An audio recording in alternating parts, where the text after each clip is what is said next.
Hello friends, my name is Preeti. आप देख रहे हैं exam train YouTube channel. Friends, आज हम लोग डिस्कस करने वाले हैं मॉडर्न हिस्ट्री टॉप 700 सीरीज़ का पार्ट 19। इसके पहले हम लोगों ने कुल 18 पार्ट डिस्कस किया है, जिसमें भारत के स्वतंत्रता संघर्ष से रिलेटेड जो भी इंपॉर्टेंट क्वेश्चन बन सकते थे उनको इस वीडियो में कवर किया गया। और आज जो हमारा है पार्ट 19, ये इस टॉपिक का हमारा लास्ट है वीडियो।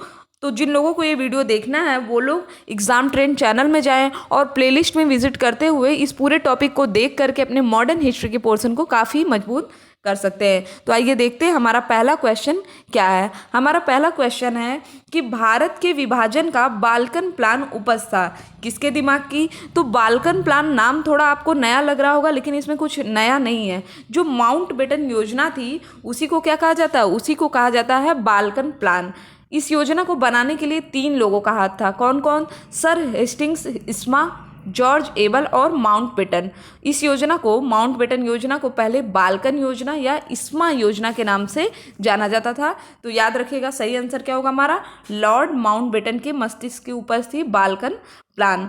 क्या था माउंटबेटन योजना? आपको पता है माउंटबेटन योजना 3 जून को पास हुई और इसमें कहा गया कि भारत का विभाजन होना ही है, भारत को अब विभाजित होना ही पड़ेगा। यही था माउंटबेटन योजना। हालांकि जब माउंटबेटन आए थे भारत तो उनका एक ही लक्ष्य था कि भारतीयों को क्या किया जाए, एकजुट रहने के लिए कहा जाए, लेकिन नहीं, विभाजन होना तय था। ठीक है, तो चलिए अगले क्वेश्चन की बात करते हैं। भारत के विभाजन को टालने का अंतिम अवसर कब समाप्त हो गया? तो भारत के विभाजन को टालने का अंतिम अवसर समाप्त हुआ था कैबिनेट मिशन को अस्वीकार करने के साथ ही। आपको पता है 14 मार्च 1946 को ब्रिटेन के प्रधानमंत्री एटली ने घोषणा किया कि भारत के सांप्रदायिक एवं राजनीतिक गतिरोध को दूर करने के लिए कैबिनेट मिशन बनाया गया, जिसमें कितने सदस्य थे? इसमें कुल 3 सदस्य थे। सर पैथिक लॉरेंस थे, स्टेफोर्ड क्रिप्स थे और एवी अलेक्जेंडर थे। ये तीनों 24 मार्च 1946 ईस्वी को भारत आए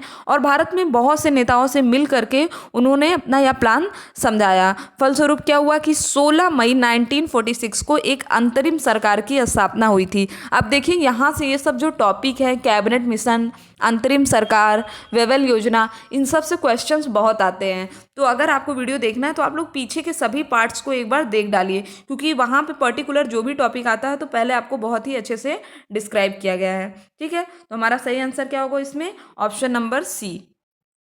नेक्स्ट बात करते हैं। अंग्रेजों ने भारत को 1947 में स्वतंत्रता प्रदान कर दी। इसकी और कारण है कि अंग्रेज द्वितीय विश्व युद्ध से निर्बल हो चुके थे। तो हमारा सही क्या होगा? ए और आर दोनों तो सही है, लेकिन सही व्याख्या नहीं। ऐसा नहीं है कि अंग्रेज इतने ज़्यादा निर्बल हो चुके थे कि वो भारत पे शासन ना कर सके। ठीक, तो हमारा कथन और कारण दोनों सही है, लेकिन व्याख्या नहीं सही है। चलिए अगले क्वेश्चन की बात करते हैं। नीचे दिए गए वक्तव्यों में से पहले कथन और कारण को देखना है कि क्या यह सही है। ठीक, पहला हमारा, स्वतंत्र भारत में ब्रिटेन की प्रभुसत्ता बनी रही। तो ऐसा बिल्कुल नहीं है, स्वतंत्र भारत में ब्रिटेन की प्रभुसत्ता नहीं बनी। अगर प्रभुसत्ता बनाना ही होता तो ब्रिटेन भारत को आज़ाद ही क्यों करता। ठीक, तो हमारा सही आंसर क्या होगा? ए गलत है। दूसरा पढ़ते हैं। स्वतंत्र भारत के गवर्नर जनरल की नियुक्ति ब्रिटेन के प्रभुत्ता संपन्न शासक ने की थी। तो ऑब्वियस सी बात है, स्वतंत्र भारत के पहले गवर्नर जनरल कौन थे? सी राजगोपालाचारी, चक्रवर्ती राजगोपालाचारी। और इनकी नियुक्त किसने किया था? माउंटबेटन ने किया था, जो कि भारत का अंतिम गवर्नर जनरल या वायसराय था और स्वतंत्र भारत का प्रथम गवर्नर जनरल या वायसराय था। ठीक है, तो याद रखिएगा। अगला क्वेश्चन है हमारा कि भारत विभाजन के संदर्भ में 1947 में नियुक्त सीमा आयोग की अध्यक्षता किसने किया था? इसकी अध्यक्षता किया था रेडक्लिफ ने। ठीक है, जब भारत का विभाजन हुआ तो आपको पता है भारत और पाकिस्तान को कौन सी रेखा अलग करती है?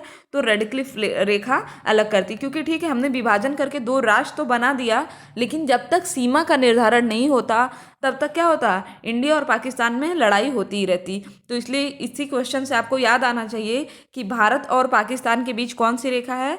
रेडक्लिफ रेखा है, क्योंकि इन्होंने ही जो बाउंड्री लाइन है उसको खींचा था। ठीक, अगला क्वेश्चन हमारा, भारतीय राष्ट्रीय कांग्रेस ने माउंटबेटन योजना को स्वीकार किया। ठीक, सही बात है, भारतीय राष्ट्रीय कांग्रेस ने माउंटबेटन योजना को स्वीकार कर लिया था। वह द्विराष्ट्र सिद्धांत को मानती थी। तो हमारा क्या है? पहले आईएनसी जो थी वो द्विराष्ट्र सिद्धांत को नहीं मानती थी, लेकिन बाद में जब आ गया ऐसा कि हाँ ये ज़रूरी ही है कि द्विराष्ट्र आए, द्विराष्ट्र का सिद्धांत हो, तब जाके बाद में उन्होंने अप्रूवल दिया था। इसलिए हमारा सही आंसर क्या होगा? ऑप्शन नंबर सी, ए सही है परंतु आर गलत है। ठीक है, अगला क्वेश्चन है हमारा कि 1947 में भारतीय राष्ट्रीय कांग्रेस देश के विभाजन के लिए मुख्य रूप से इसलिए सहमत हुई। देखते हैं कौन सी वजह थी। तब दो राष्ट्र सिद्धांत स्वीकार था, ऐसा कुछ नहीं, दो राष्ट्र सिद्धांत सिर्फ मुस्लिम लीग मानता था और अभी आईएनसी इससे सहमत नहीं थी।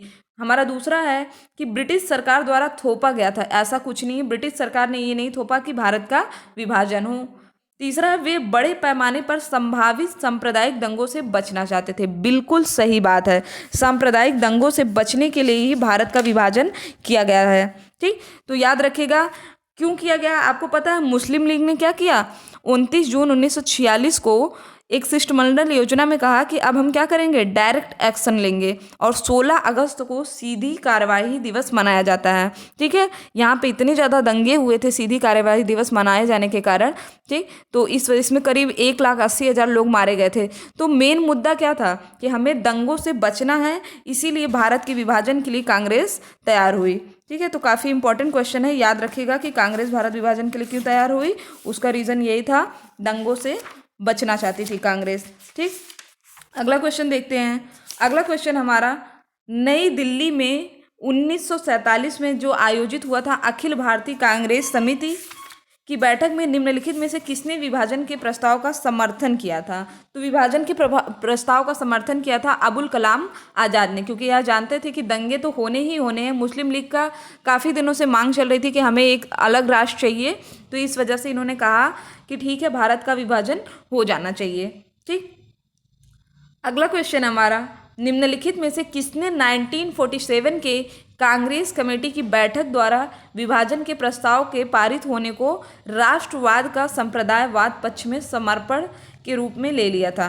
तो ऐसा किन्होंने कहा था? डॉक्टर किचलू ने, डॉक्टर सैफुद्दीन किचलू ने कहा कि राष्ट्रवाद का संप्रदायवाद पक्ष में समर्पण हो गया, जब यह तय हो गया कि भारत का विभाजन होना ही है। नेक्स्ट हम लोग बात करते हैं, लॉर्ड माउंटबेटन की अध्यक्षता में बनी विभाजन परिषद में भारतीय राष्ट्रीय कांग्रेस का प्रतिनिधित्व किसने किया था? तो इस परिषद में भारतीय राष्ट्रीय कांग्रेस का प्रतिनिधित्व किया था किसने? इसमें किया था हमारे जवाहरलाल नेहरू और सरदार पटेल ने। ठीक है, किसने किया था? जवाहरलाल नेहरू और सरदार पटेल ने किया था भारतीय राष्ट्रीय कांग्रेस का प्रतिनिधित्व। रेडक्लिफ समिति किस लिए नियुक्त की गई थी? तो आप ही जल्दी से बता दीजिए ऑप्शन देख के कि रेडक्लिफ समिति किस लिए नियुक्त की गई थी। भारत और पाकिस्तान के बीच सीमाओं को निर्धारित करने के लिए रेडक्लिफ समिति नियुक्त की गई थी। अगला है हमारा, भारत के विभाजन के विकल्प के लिए गांधी जी ने माउंटबेटन को सुझाया था, क्या सुझाया था? गांधी जी ने कहा ठीक है मेरे दोनों बेटे लड़ रहे हैं तो एक काम करते हैं, जिन्ना को ही सरकार बनाने के लिए आमंत्रित कर देते हैं। कि जिन्ना क्या चाहते थे कि कांग्रेस के बजाय मुस्लिम लीग सरकार बनाए, इसलिए गांधी जी ने कहा ठीक है अगर चाह रहा है तो दे दीजिए। लेकिन कोई भी कांग्रेस का नेता ये नहीं चाहता था कि मुस्लिम लीग सरकार बनाए। ठीक है, चलिए अगला क्वेश्चन हमारा देखिए, थोड़ा सा क्वेश्चन ब्लर हो गया है तो आप लोग थोड़ा सा एडजस्ट कर लीजिए। पढ़ते हैं, निम्नलिखित में से किसने कहा कि ब्रिटिश शासन की सबसे अधिक महत्वपूर्ण उपलब्धि भारत का एकीकरण होगा? तो ऐसा कहने वाले थे के.एम. पडिक्कर। ब्रिटिश शासन की सबसे अधिक महत्वपूर्ण उपलब्धि क्या है? भारत का एकीकरण। नेक्स्ट है हमारा, भारतीय राष्ट्रवाद ब्रिटिश राज का शिशु था, यह कथन किसका है? यह कथन था हमारा आर कोपलैंड का। किसका है? आर कोपलैंड का कथन था।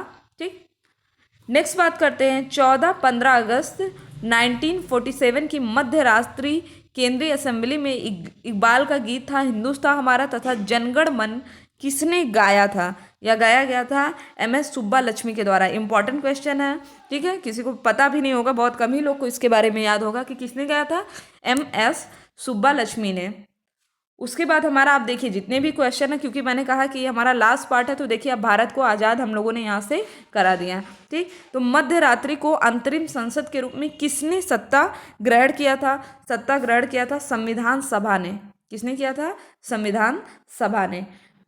पहले अवसर पर भारत के प्रधानमंत्री की नियुक्ति किसने किया था? तो भारत के प्रधानमंत्री की नियुक्त किया था गवर्नर जनरल ने। किसने किया था? गवर्नर जनरल कौन थे उस समय? माउंटबेटन थे। अगला है हमारा, स्वतंत्र भारत के प्रथम गवर्नर जनरल कौन थे? तो स्वतंत्र भारत के प्रथम गवर्नर जनरल थे लॉर्ड माउंटबेटन। और अगर हम लोग बात करें कि भारतीय गवर्नर जनरल कौन थे, तो चक्रवर्ती राजगोपालाचारी। लॉर्ड डलहौजी के बारे में तो आप लोग जानते ही हैं। डॉक्ट्रिन ऑफ लैप्स पॉलिसी किसने लाया था? लॉर्ड डलहौजी। ट्रेन का आविष्कार, उसके बाद जो भी हमारा डाकिया वगैरह ये सब किसने लाया? लॉर्ड डलहौजी ने। ठीक। अगला है हमारा, भारत का अंतिम वायसराय कौन था? तो भारत का अंतिम वायसराय इसमें से हमारा कौन होगा? Lord Mountbatten. नेक्स्ट है, भारत के प्रथम एवं अंतिम भारतीय गवर्नर जनरल कौन थे? तो प्रथम एवं अंतिम भारतीय गवर्नर जनरल थे सी राजगोपालाचारी। स्वतंत्र भारत के प्रथम विधि मंत्री कौन थे? स्वतंत्र भारत के प्रथम विधि मंत्री थे बी आर अम्बेडकर। कौन थे? B R Ambedkar. अगला हमारा कि भारत के विभाजन के समय भारतीय राष्ट्रीय कांग्रेस के अध्यक्ष कौन थे? तो भारतीय राष्ट्रीय कांग्रेस के अध्यक्ष थे उस समय जेबी कृपलानी, याद रखिएगा। एंड नेक्स्ट है हमारा, अगस्त 1947 में स्वतंत्रता दिवस के समारोह में निम्नलिखित में से कौन सा नेता कभी भी सम्मिलित नहीं हुआ? तो इसमें हमारे नेता थे महात्मा गांधी, ये सम्मिलित नहीं हुए। नेक्स्ट हम लोग बात करते हैं कि भारतीय राष्ट्रीय कांग्रेस के 1946 में मेरठ में आयोजित अधिवेशन की अध्यक्षता किसने किया था? तो इस अधिवेशन की अध्यक्षता किसने किया था? जेबी कृपलानी ने। अभी हम लोगों ने पढ़ा कि आईएनसी के अध्यक्ष कौन थे? जेबी कृपलानी। तो ये था हमारा आज का लास्ट पार्ट। आई होप कि आपको वीडियो पसंद आया होगा। अगर आपको वीडियो पसंद आया तो चैनल को सब्सक्राइब करें, शेयर करें और लाइक करना ना भूलें। साथ ही साथ अगर आप ये वीडियो पहली बार देख रहे हैं तो जितने भी पार्ट्स हैं आप एक बार ज़रूर देख लें। ठीक। इसके अलावा आपको यह भी पता होना चाहिए कि आपको डिटेल में पूरी हिस्ट्री पढ़ाई जा रही है, जिसमें हमारा जो प्राचीन इतिहास है और मध्यकालीन इतिहास समाप्त हो गया है। और अगर हम लोग बात करें मॉडर्न हिस्ट्री की, तो मॉडर्न हिस्ट्री में अप्रॉक्स सभी टॉपिक कंप्लीट हो गए हैं। चाहे हम लोग बात कर ले 1857 की क्रांति का, चाहे मराठा साम्राज्य का, सिख संप्रदाय, सबके सब कंप्लीट हो चुके हैं। कुछ पार्ट्स बचे हैं, जैसे गांधी जी के भी जो आंदोलन है ये भी हाफ ऑफ कंप्लीट हो चुके हैं। ठीक है। तो जो थोड़े बहुत बचे हैं उसके लिए आप इस पार्ट को देख लीजिए और इसे धीरे धीरे कंप्लीट कराया जा रहा है। तो आज के लिए बस इतना ही। अगर आपको वीडियो पसंद आया तो चैनल को सब्सक्राइब करें, शेयर करें और लाइक करना ना भूलें। डेली अपडेट्स पाने के लिए बेल आइकन पर जरूर क्लिक करें। Thank you friends, thank you so much.